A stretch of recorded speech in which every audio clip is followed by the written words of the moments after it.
Go for it. Go for it. It's ready for the chairs. All right, it's got how many power supplies? What do I Two. need to do? Just flip it on? Yeah, there's a switch on the back. I probably did that backwards too. It's okay. And that's the motors, and then that's power to the okay. You got the opposite direction. It's smart. Yeah. You know what you're triggering.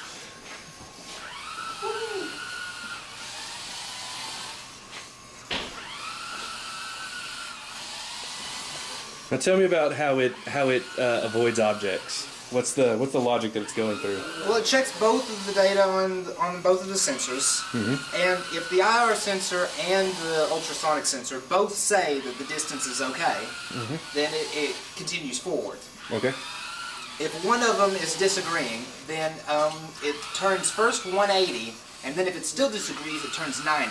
That way you get, it doesn't just turn around and then turn around and then turn around. So you will eventually get a whole circle till it finds somewhere that's an acceptable distance to try to discover. How does it know if it's got an acceptable distance or not? Is it a set value? Yeah, I said it, I think the ultrasonic is, like David was saying, like a little over a foot, something like that. And then the IR is roughly under whatever the distance value is. There's a calculated value that you can find online for the Sharp sensors that they use. And roughly about the same equivalent for the ultra sensors is under 100-ish. Okay. So it's essentially the same value it's looking for, but it's looking for with two different types of sensors. So will it go a long distance without stopping? Like it seems to be. Oh, I found an opening. Okay, go. Okay, stop. Check. Instead of being reactive, it's more like it doesn't seem to want to go very far. Sometimes the readings on the IR sensor are a little buggy.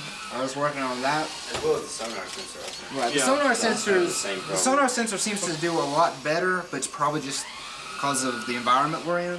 There's not a lot of problems with that. But the infrared sensor, after it gets past, after the distance gets past so much, you get a lot of garbage values, and sometimes you get values that are within acceptable distance range. Yeah. So yeah, like it seems to be kind of stuck right now. This would be. I might have ran his batteries out. This would be a good example though of like an unforeseeable kind of situation where one thing puts it where it gets stuck in an infinite loop. Like, did anyone find that if they did more random stuff that it worked better? Did anyone try and do random stuff? Yeah, Dakota, you did random stuff? Yes, I did. Yeah.